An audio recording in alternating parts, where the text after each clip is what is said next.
അപ്പം എന്തൊരു cute Pinterest wall decor ഉണ്ടാക്കിയാലോ? സംഭവം ഈസിയാണ്, കാര്യമായിട്ട് പണിയൊന്നുമില്ല. ആദ്യം ഒരു ഹേർട്ട് കട്ട് ചെയ്തെടുത്ത് ഇതുപോലെ ഒന്ന് കാർഡ്ബോർഡിൽ ട്രേസ് ചെയ്തെടുക്കാം. കാർഡ്ബോർഡിന് പകരം ഫോം ഷീറ്റ് എടുത്താലും മതി. എന്നിട്ട് ഇതുപോലെ 2 ഹേർട്ട് കട്ട് ചെയ്തെടുക്കാം. എന്നിട്ട് 2 റെക്റ്റാങ്കിൾ ഷേപ്പിലും ഒന്ന് കട്ട് ചെയ്തെടുക്കാം. എന്നിട്ട് ഗം അപ്ലൈ ചെയ്ത് ഇതൊന്ന് 2 കളർ പേപ്പർ യൂസ് ചെയ്ത് ഒന്ന് ഒട്ടിച്ചു കൊടുക്കാം.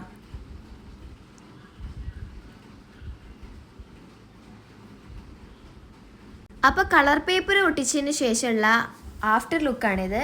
എന്നിട്ട് ഈ റെക്റ്റാങ്കിൾ ഷേപ്പും ഇതും ഒന്ന് ഒട്ടിച്ചെടുക്കാം. സംഭവം കാണാൻ ഈസി ആണെങ്കിലും ഈ ഒരു സ്റ്റേജ് കുറച്ച് ഡിഫിക്കൽട്ടാണ്. അപ്പോൾ നല്ല ഗ്ലൂ തേച്ചൊന്ന് ഒട്ടിച്ചെടുക്കുക.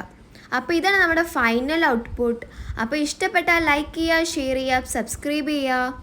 അപ്പോൾ താങ്ക് യു.